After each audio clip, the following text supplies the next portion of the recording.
Thank you. Hi everybody, I'm Brian MacConnell. I work for the Free Store Food Bank. I want to bore you with some facts first.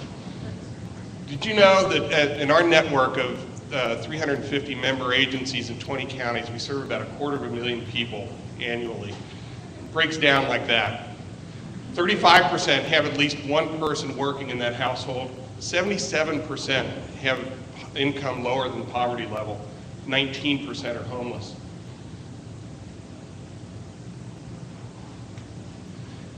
Sometime in the recent past, 44% of the people, 42% of the people we've served have had to choose between buying food and rent. 41% between food and utilities, 39% between food and medical care. At our Liberty Street Customer Connection Center, our traffic's up 52% in the last few years, up to about 350 people a day. In our whole network, 20 counties, will distribute 18 million pounds of food this year. So what does the face of hunger look like? It's varied. They're everywhere, people are everywhere, they're hungry. They are white, they're black, they're urban, they're rural, they are suburban. Hunger doesn't know any gender boundaries, it doesn't know any age boundaries.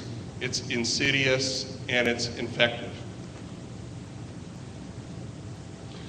I want to personalize this a little bit now. I want to tell you about Darnella.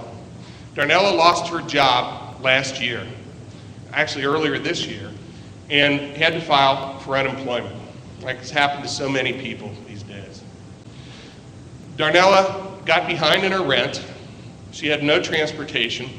She had no savings. She was working a minimum wage job. Her family helped and did what they could, but she still was in a very tough place. So let me take you out of Darnella a little bit and think about navigating the life of somebody who's living in poverty.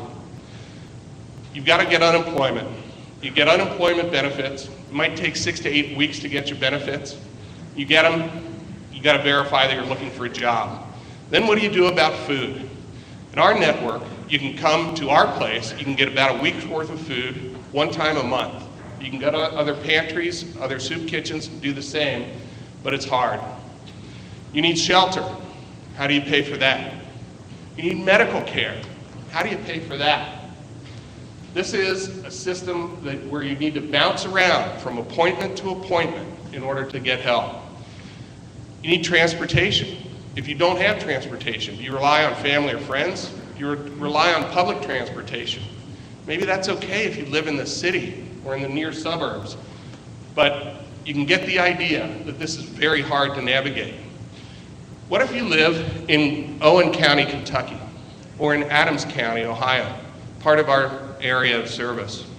There's no public transportation to speak of there. Resources are spread out very far. It's difficult to manage. This is what Darnella said. Darnella said she's behind in her rent, no money, no food, no transportation. She said, I felt devastated. I felt distant from the world. Can you imagine that, feeling distant from the world? So what have we seen that works? We use food to start a conversation. When people come in, we talk about what else is going on in their lives. How can we help you get your life stabilized? And we try to bring stability.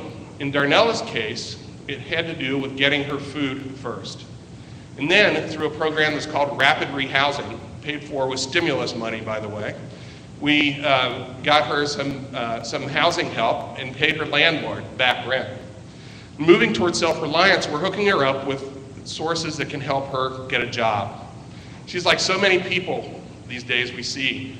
She has a work history, she wants to work, she wants to pay her own bills, she wants to buy her own things. She needs the help to do that. Darnella's story is one of hundreds of thousands that we're going to see in this community this year. Nobody wants to live this way. Nobody chooses this life. It's people like a couple named Richard and Jessica in Clinton County, where he used to work for DHL. There's a guy named Robert in Highland County, where unemployment is 14.4%. And of course, there's Darnella. What we hear all the time is, how can we help? The way you guys can help is very simple.